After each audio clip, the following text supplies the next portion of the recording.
Good morning, hope you're doing really well. Today, I think whatever happens, I feel like I've earned this one.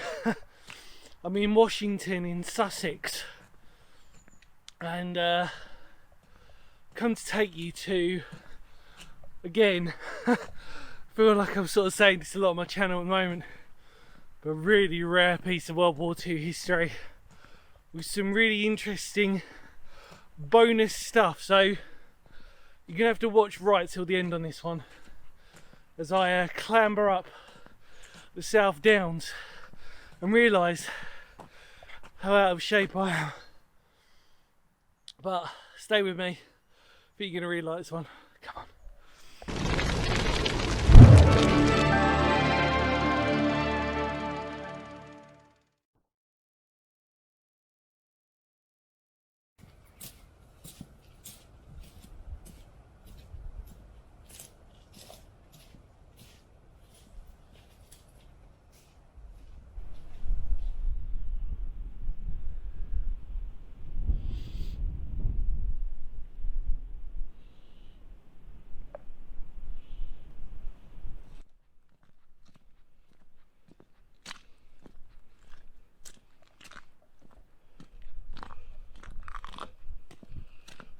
Hiya. Right, okay. It's very windy up here, but then when you're on top of the South Downs, there's not really much you can do. So even though I put a wind muff on today, I think that there's still going to be a lot of excess wind coming through, so I do apologise. Right, let's start our story. Sit down everybody, let me tell you a story. Today I am visiting what is labelled as experimental bunkers. That's right, experimental bunkers. And we'll talk more about that when we reach, well, we're almost there, but I won't show you just yet. Let's picture the scene. The Royal Canadian Army, of which you've probably heard a lot about by now. Especially if you're in Kent, the Royal Canadian Engineers, because they're responsible for a lot of deep shelters. Most notably, probably one of the most well-known ones, because the Canadian Army had sort of taken over that area, was SAR in near, well, SAR's battle headquarters. Also Broadwater Down, we could go on, Reigate, most of the battle headquarters. Let's just keep it really simple for today. What happened was, in 1941 they arrive and they move over to exactly where we're located, on the gorgeous South Downs. Look at that for a view. And they move over, spread their wings to Kent, but this specific side, they do some incredible things, of which you've probably seen already, depending on when this video comes out. Most notably this, an experimental bunker, of which we're going to take a look inside, and I'm going to tell you more about it. So let's go take a look. Come on.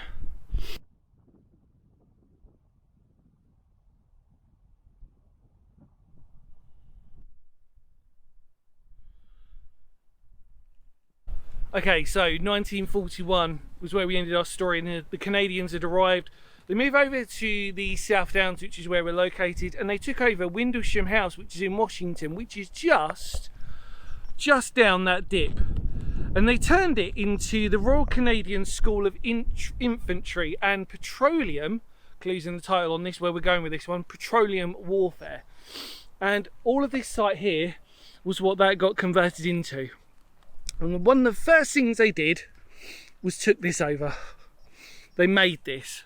Can you believe it? Steel plates and breeze block cement. And then what happened was, this was used for, or as part of, a flamethrower practice range, which we're going to take a look at where that location was. And it's called an experimental bunker. So you can see these steel plates, which is rare in itself. And you can see the breeze blocks, and it is quite substantial, of which we are now going to take a look. So let's go everybody. I've got a torch with me, but will it be enough is the question. Oh yes, things are right. Wow. Okay, that's where I see a stranded sheep in here. Look at this.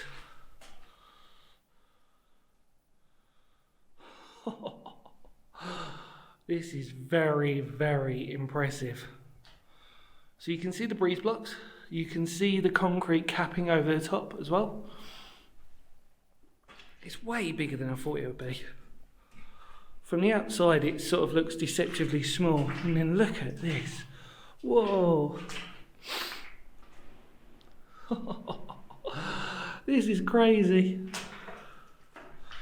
Okay, so yes, this is very, very rare. Although I won't continue that just yet. I'm just going to say it's very rare. There's an extra part of that story that we need to talk about. So yeah, breeze blocks with steel plate on the outside, an experimental bunker. The reason for that was because it was also potentially used as multifunctional. So this is what makes this really interesting. Now from the outside this could be a pillbox. From the outside this could also be seen as a bunker. In fact, it had multiple uses. One of the most important uses it had was up there. So what would have been stationed above this bunker that we're going to label it as for the moment? It would have actually been used as an observation post to look over at the training for the food gas. We'll explain more about that when we walk across, because you need to see this all in context. For me, just standing in this bunker at the moment isn't going to give you much on that. But above us would have been used as an observation post. So it would have basically been stationed up on top, looking across to see how it would have been the experimental phases of the food gas, different sort of petroleum experimental sort of tanks, etc., that they were using. But most interestingly enough, and I will say this now, probably one of the most famous ones that we had for the Allies side was the Crocodile Churchill tank. Funny enough though, they didn't use that one here. In fact, they used smaller tanks as experimental, and it was really more designed just to see how far the projectile of the flame would go, etc., etc. So it wasn't. We've actually been to a Churchill crocodile training site actually in Kent, but obviously you've probably seen that already. You might not have, but look at this. So it's looking down at the opposite side of where actually where the training would have been. And you've also got this here. So it had dual purpose. It wasn't just one element that this was being used as, and obviously you can see a bit of wooden framing there, which is pretty cool. It had multi-functioned use. Now, I'm sorry that the torch isn't doing a huge job here, that's my fault. I didn't realise actually how dark it was going to be in here, so just understand that the torch is doing the job. What you also notice as you walk by is where these slits are placed.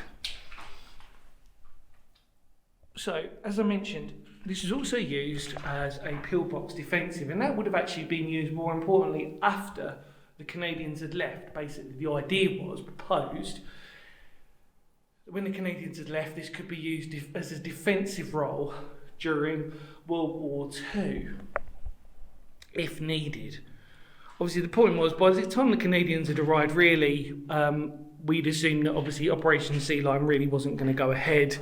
So actually we're on the offensive, and this is obviously why the Canadians took a special role in creating all these bunkers and everything else. Was actually they were here to do an incredible job, but more importantly, they were here to eventually, as we probably realised, to do preparations for D-Day. So yeah. Never ever ever have I seen anything like this. So cool.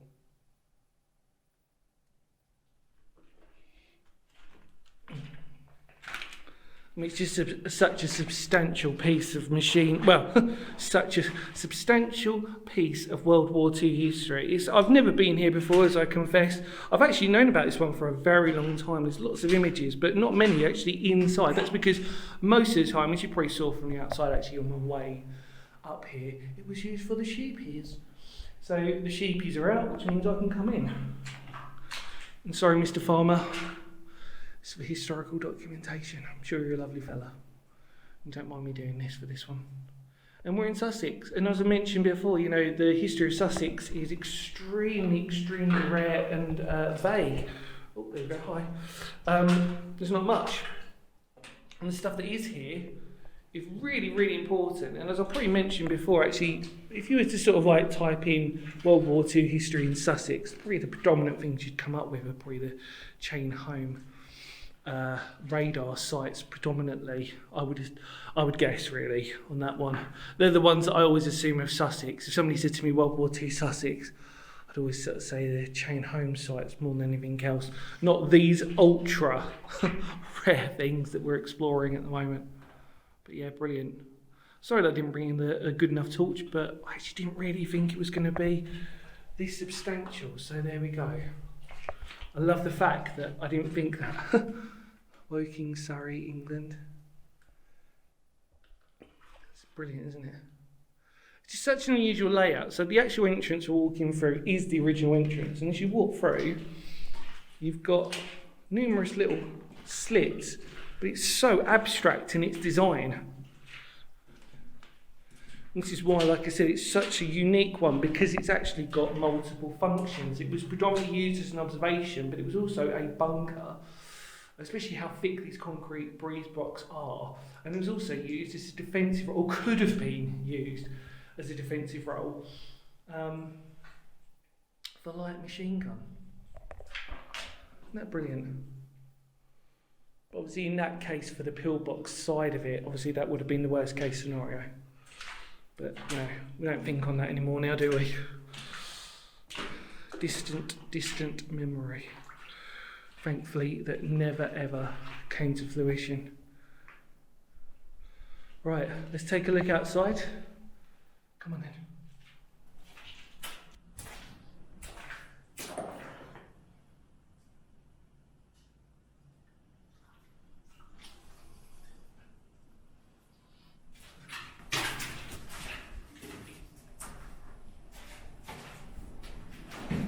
Okay, so we've now made it outside, or back outside should I say.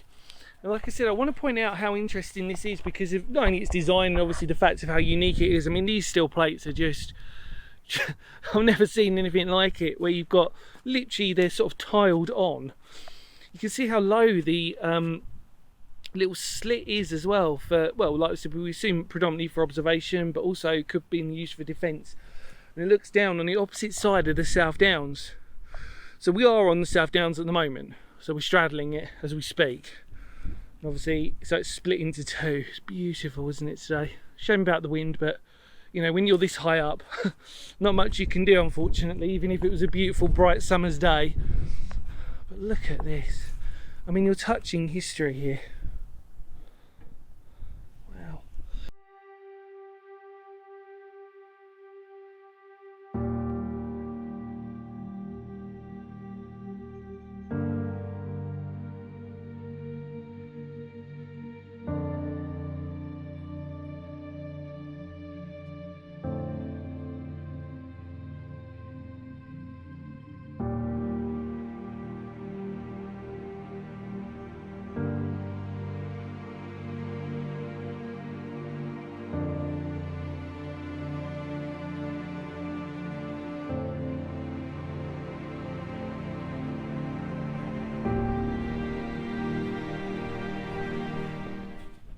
So, here's our other little treat for today.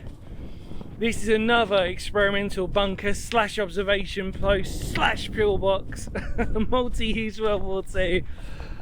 But this one's even more special in a sad way because, as you can see, it's collapsed. The roof is completely caved in, unfortunately. But let's put this in context. We are now straddling literally the border edge of where the flamethrowers were being tested, and again putting everything into context. Over yonder is our other bunker. The observation post would be looking over this way, and our main track that we've been walking was the original track. So these are really interesting because they're just multi-purpose, multi-function. But they are labelled as experimental bunkers. And we're going to take a look, and then everybody, we are done for today. Now, Again, I've only seen a few photos of this, so I'll be interested to see the actual condition proper. But yeah, same design, almost, slightly smaller. The observation post would have been on top. You can see where it's collapsed.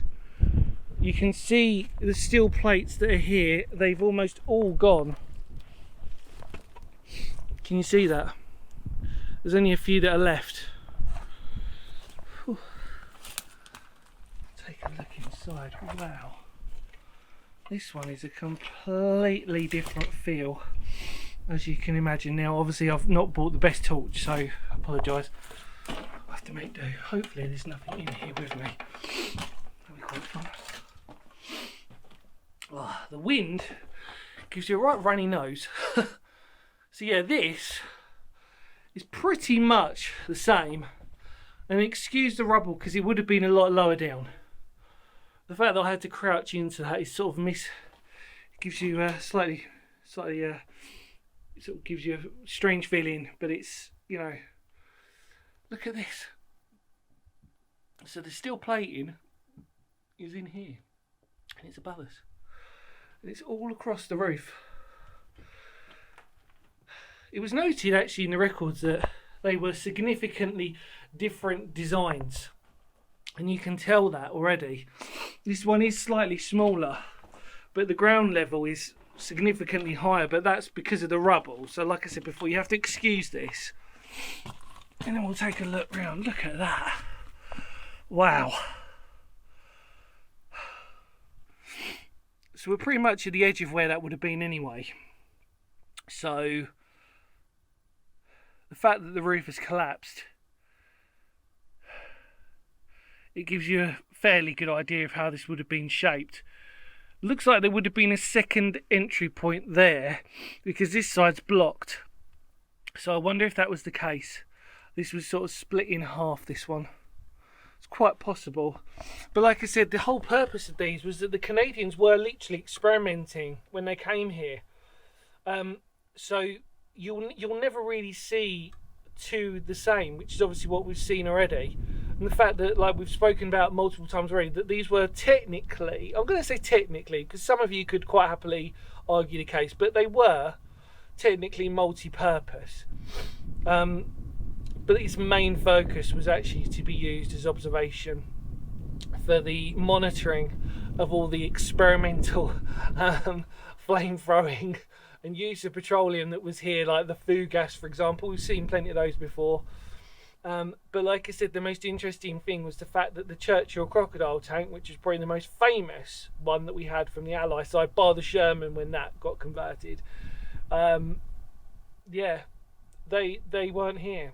They had smaller ones. They had smaller tanks and vehicles that they were just using.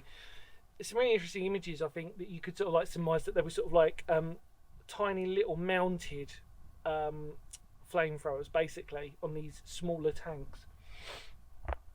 And you can imagine them straddling this terrain, but it's fascinating, isn't it? Oh God, I'm so disappointed by my lack of torch choice today, everybody, so I do apologise, but you can see it. I'm not gonna, you know, I can't get it right all the time. I just thought to myself, do you know what, I'll bring the smaller one today, because that'll be alright. But I think it's done okay, hasn't it? You know, didn't really want to lumber torches with me today, to be honest with you. So I've literally just got a, if you can see, you can't even see that.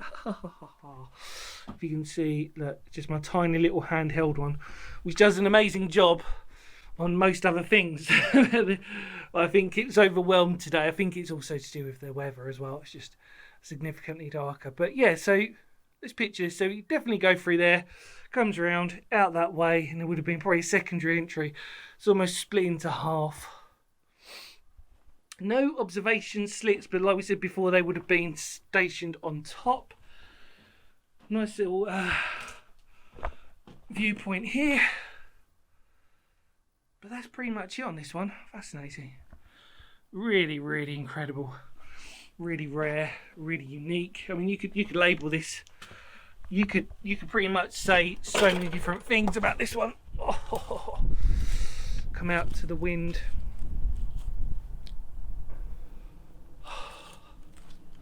Lovely.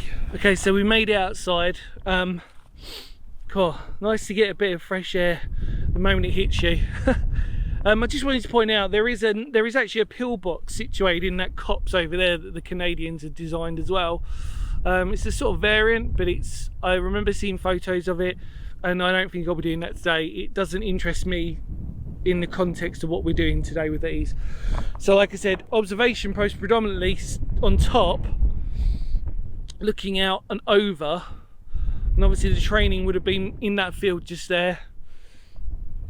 But it was noted that really, I mean, the whole area really would have been filled with, at one point, would have been filled with the Royal Canadians are all around here doing just training and everything else. I mean, like I said, it's a fascinating piece of history that you can sort of just, you know, your imagination can be let loose on this really. But like I said, today we're exploring the experimental bunkers, and they're beautiful, aren't they? I mean, that thick concrete is really substantial. I mean, it is a proper thick concrete. Look at that. Look at the way that's sandwiched in as well. So well designed, I think, personally. For basic breeze block construction with this steel plate on top. I mean, that's really interesting, isn't it? Definitely experimental design, we know that. It was labelled as that. Absolutely brilliant. And I think the sheep agree. Right, let's head out. Let's go home, I think, for today. I think I've had enough of the wind and the breeze and the light drizzle of the rain today to make me alert enough as it is. So there you go. Hopefully you enjoyed this one. Let's head out. Come on.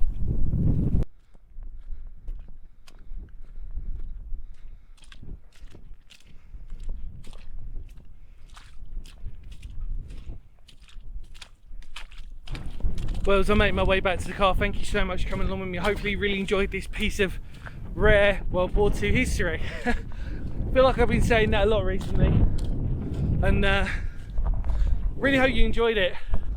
It was so worth it, even on a blustery day for me today. I know that this is one of those opportunities that you just can't miss because of the story that it tells. The fact that we are literally in the central hub of the Royal Canadian Forces, and the amazing work that they did, which led up to D-Day across the South Downs. And there's loads more history situated on the South Downs, but today I just wanted to concentrate on the rare side of things, and to obviously mention the fact that Sussex has some incredible smaller unique sites that really are worth documenting and worth talking about historical wise. So I really hope you enjoyed this. In more words of Phoenix history, because history matters. Love to all of you out there. I'll see you all very soon. Take care, everybody. Ready? Come out.